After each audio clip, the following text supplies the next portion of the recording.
Hi there, I'm Kev. I'm one of the therapy assistants on the Breathe programme, and today we're going to be talking about how nutrition can affect your chronic respiratory disease. So why healthy eating? Well, firstly, it supports your immune system. It also gives us energy, which is vital. Thirdly, it controls our weight. And fourthly, it actually may help you to breathe easier. Just a point to note though, being underweight or overweight can affect your breathing.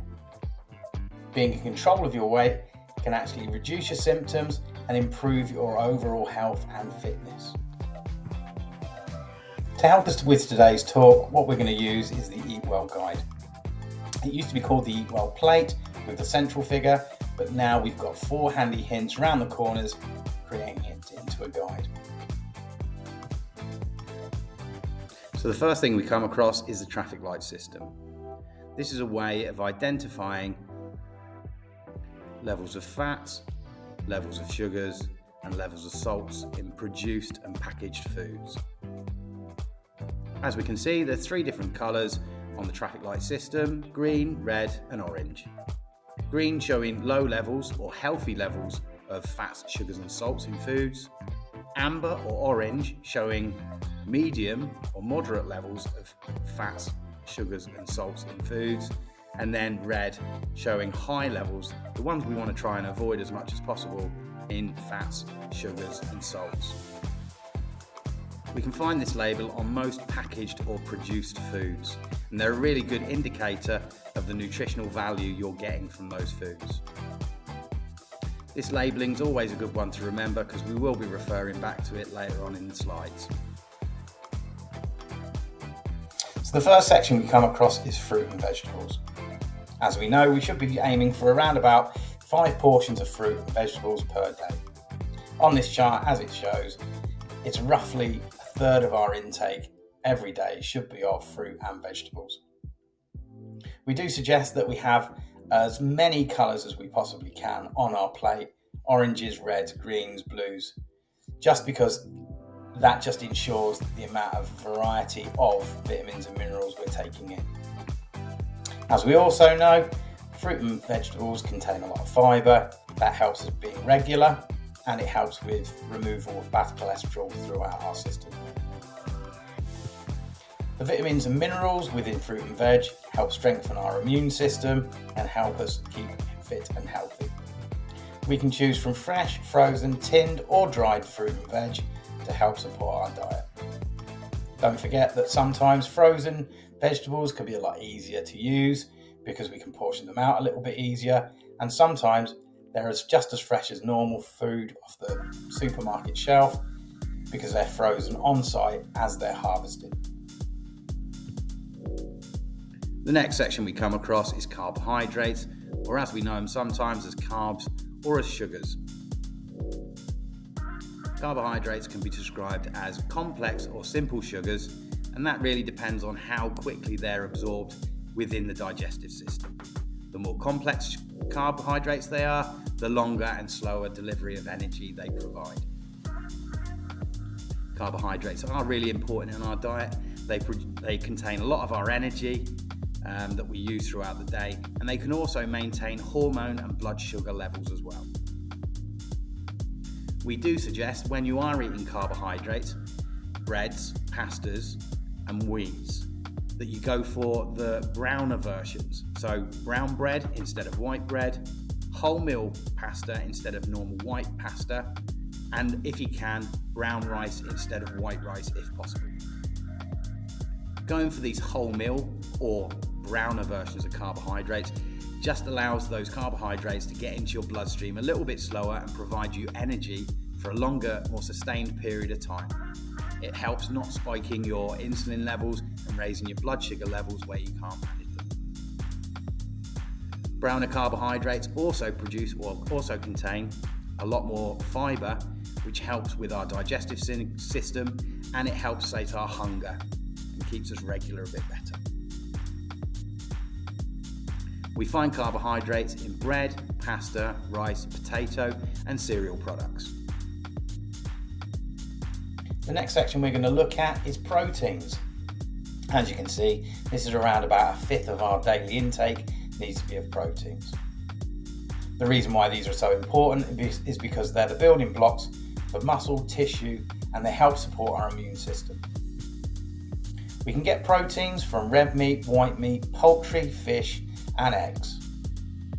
If we're plant-based, we can always get it from beans, pulses, tofu, soya, or corn products. Just be careful if you're taking your proteins in through the majority of red meat, because there can be some hidden saturated fats there. So always try to go for the leaner cuts or leaner versions of mince if you're using that. So now we come to dairy products and alternatives.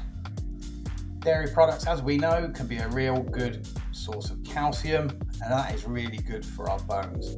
It's also good for our nerve health. Plant-based alternative products such as soy milk and nut milks can also be high in calcium where they're fortified. Just be careful of dairy products because sometimes they can be high in saturated fats, so it's always advisable to go for the lower fat versions of those products, like skimmed milk or maybe even low fat cheese. Okay then, so this is the smallest slice of the Eat Well guide. As we can see, it's fats and oils, and it's a very, very small slice. We always think of fats and oils as being bad for us, but actually they contain some essential nutrients that we require for brain health and for joint articulation. We do need to be careful because not all fats are good for us, and they do get split into saturated and unsaturated fats. Sometimes we're a little bit unsure about what fat is good for us and what fat is bad for us. Just going to describe a little bit now about saturated and unsaturated fats. So saturated fats, as a rule, are solid at room temperature and they come from animals. We can find them in red meats, butter, dairy, lard, dripping, and suet, things like that. Saturated fats are the ones that we want to try and avoid because they tend to be high in HDL cholesterol, which can be blocking arteries and furring arteries. On the other hand, unsaturated fats normally are liquid at room temperature. They come from plants or fish oils, and we can look at olive oil, vegetable oil, nut oils, oily fish, and avocados as good sources. Unsaturated fats are the ones that we recommend to go towards more because they are high in LDL cholesterol, which help clear arteries and reduce the amount of HDL cholesterol in our bodies. So we've spoken a lot about the foods that we should be eating. Now we get around to the foods that we shouldn't really be eating that much of. The convenience or ultra processed foods. The reason why we want to avoid these is because sometimes they have hidden salts, sugars and fats. This is where we use the traffic light system to see what their nutritional value is. This isn't just foods, this can go over to drinks as well, where they can be very calorie heavy, but very, very poor in nutritional value. Due to the way they're designed, they can taste very, very nice. But if we try to use them to help us with motivation, using them as rewards for tasks that we may not want to do, then we can use them to help us rather than to sabotage us. Part of nutrition that we often forget about is fluid intake and hydration. It's especially important to keep muscle function and brain function working, but in the case of lung conditions, it's always advisable to keep yourself hydrated. That hydration gets passed on into your lungs, which then in turn gets passed on to any secretions, so they're easier and more accessible to lift off our chests. We're supposed to have between 1.5 and 2 litres of fluid per day, which is around about 6 to 8 half-pint glasses. That can be water, which is the best thing for us, but also we can use squash, milk, sugar-free drinks, tea, and a limited amount of coffee due to the caffeine content. We want to try and stay away from super sugary drinks and high energy drinks. Some milkshakes and smoothies also because of the amount of sugar content inside them. We can always check the sugar content by using the traffic light system yet again. To ensure that we've got the right amount of hydration in our bodies, it's always wise to check our fluid levels. It's fairly simple, but it can be quite private, and really that's just checking the colour of our urine. If it's light coloured, straw coloured or see-through, well done, we're doing a good job. If it's darker yellow, verging on brown, then we know that we're not doing a great job, so we need to take a little bit more water in. Fairly simply remedied, but a very, very effective way of making sure that our bodies are working at top functionality. Another thing that we don't recommend you hydrating yourself with, unfortunately, alcohol. There are guidelines set down the amount of alcohol units we're supposed to have during the week, and that's for men and women is 14 units. To reduce the negative benefits of alcohol, it is suggested to regularly drink under those 14 units. If you do tend to drink up to 14 units in a week, it's always advised to spread them out over the week rather than condense them down into one day or a weekend to take on that amount of alcohol. If you want to reduce the amount of alcohol you're having, maybe try a couple of days booze-free during the week. It can be tricky to work out the number of units we have in a week, but here we go. 1 pub measure of spirits, rum, gin, vodka, at 35% ABV is roughly 1 unit of alcohol. If you prefer a beer, then a small bottle of 5% ABV beer is 1.7 units, or a 4% ABV beer is around about 2.3 units. If you prefer a glass of wine, then a regular strength glass of wine is around about 3.2 units, making a bottle just over 10 units. It's not only the alcohol units we need to be careful of in alcohol, but also they can be highly calorific. So that same small bottle of 5% ABV beer can be 150 calories, ranging all the way through to a bottle of red wine, which could be well over 700 calories. When it comes to managing our weight and our health, being underweight can be just as poor for your breathing as being overweight is. The reasons for this could be decreased muscle mass, which makes breathing more difficult. And also being underweight weakens our immune system, so therefore leads to a higher tendency to get chest infections. There may be several reasons for eating less. One could be because breathlessness actually reduces the amount that you're eating. You could have also a poor appetite through some of the medications you're taking. You could find it difficult to go shopping for food. Then also making food could also be an effortless task as well. If we are looking at increasing the amount of calories in our food, we can always do this by adding a little bit more cream, butter or cheese to mashed potatoes and vegetables. With fruit or puddings, we can also add a little bit of custard or maybe even cream. With sandwiches, pancakes and things like that, just adding a little bit more butter can increase that calorie content as well. Also, mayonnaise is a great addition to our calorie intake as well.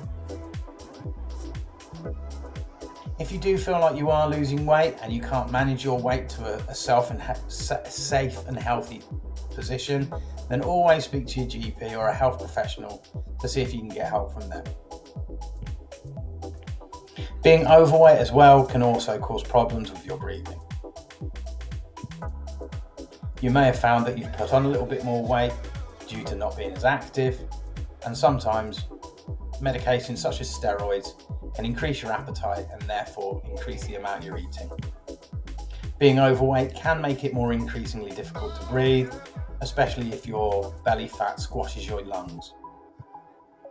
You also may find that bending over, yet again, squashes your belly fat into your lungs, so makes that more difficult to breathe. And also, excessive weight can lead to inactivity. So all in all, trying to lose a little bit of weight can actually make you feel healthier and make your breathing a little bit easier. If we are trying to look at changing the ways we eat, here are some top tips. Firstly, try not to follow fad or crash diets. They simply don't work and they don't teach you any lessons on how to improve the way you eat. We also suggest to plan our meals, plan how we eat and how regularly we eat, and how we shop for food as well, by making lists and definitely not going to the shops when you're feeling hungry. Try and be pragmatic about the amount of weight you're either going to lose or gain. We should aim towards ½ pound or £2 per week to get the best and safest results. Pacing the way we eat is really important as well, making sure you understand when you're full and when you need to eat. Being hydrated not only helps our muscles and mind work, but also it can fill us up between meals as well. If we are trying to change the way we eat, it needs to be 3 things. It needs to be sustainable, so you can replicate it every day, day in, day out. It needs to be nutritious, so it hits all the points that we've seen on the Eat Well guide. And it also needs to be, and I think this is the most important, tasty. Yet again, so it flatters our mouths, so it makes us want to go back to eating the way we're eating. And lastly, and probably most importantly, we need to remember that weight management is mainly through nutrition. It's not by exercise. So here are some pointers to help us with eating and breathing. Firstly, make sure you rest before a meal. If it does put you out of breath, treat it like an activity and prepare for it beforehand. Secondly, make sure we eat slowly. Understand when you're full, so we don't tend to overeat then. If you find large meals overwhelming, try eating little and often. Instead of the 3 traditional meals, break it down to 6 meals, but have smaller portions. Try and sit upright at meal times. That just helps the digestive system and makes sure that we don't end up bloated or not realising that we're full. If we do struggle with breathing and eating at the same time, then maybe reducing it down to liquid foods or softer foods could help, with soups, pastas and sauces, yogurts, scrambled eggs and soft puddings. And lastly, let's not forget, let's try and avoid overeating or foods that cause bloating or gas. A full or bloated abdomen might not be the most comfortable thing, and it definitely won't help your breathing. We do find some patients suffer with a dry mouth. This dry mouth can be affected by breathing through our mouths rather than our nose, taking in our inhaled medication, or even using supplementary oxygen. To help remedy this, ensure you're drinking the right amount of fluids. Don't forget it's between 6 and 8 half-pint cups of water a day. As previously stated, maybe trying some soft or some liquid foods such as sauces, gravies, etc. After using your inhalers, don't forget, rinse your mouth out. Make sure that your mouth and your throat are nice and dry, clear of any medication or residue that's left. Good oral hygiene also may help, so make sure you brush your teeth regularly and use dental floss as well. And lastly, making sure that we understand that smoking and alcohol can also irritate a dry mouth. If you do find that your dry mouth is becoming sore and uncomfortable, please don't forget, speak to your GP or a health professional, and hopefully they can prescribe something that will help you and the discomfort. So here we go, some top tips for eating and breathing. First one, convenience foods. Sometimes it can be a bit of an effort to make a meal or cook a meal. So using convenience meals can really help you make sure that you're still getting a good nutritious diet. Using ready meals, frozen and tinned vegetables, jacket potatoes, sandwiches and the such like. Not forgetting to use the traffic light system to make sure that we're eating the right amount of salts, sugars and fats within those meals. Another good suggestion is making sure you cook in bulk. If you're cooking a meal from scratch, maybe make 2 or 3 extra portions so they can go straight into the fridge or freezer, so you can heat them up at a later date without the effort of making another meal. Making sure we've got a stocked cupboard is really important as well, just in case the weather becomes inclement. It just makes sure that we've got the right amount of food in our cupboard to keep us going. Don't be afraid to ask people to help as well with meal prep or even cooking you a meal. We also have things like Meals on Wheels or Wiltshire Farm Foods to help us with meal preparation and even buying food for us. So there we go. That's the nutritional aspect of your education all done and dusted. Hopefully you found that interesting. If you want any further information, you can always find it on the website, which is www.thebreatheprogram.co.uk, or you can also speak to one of the team by ringing the hospital or meeting up with us at one of the classes. Okay, hopefully speak to you soon. Cheers. Ta-da.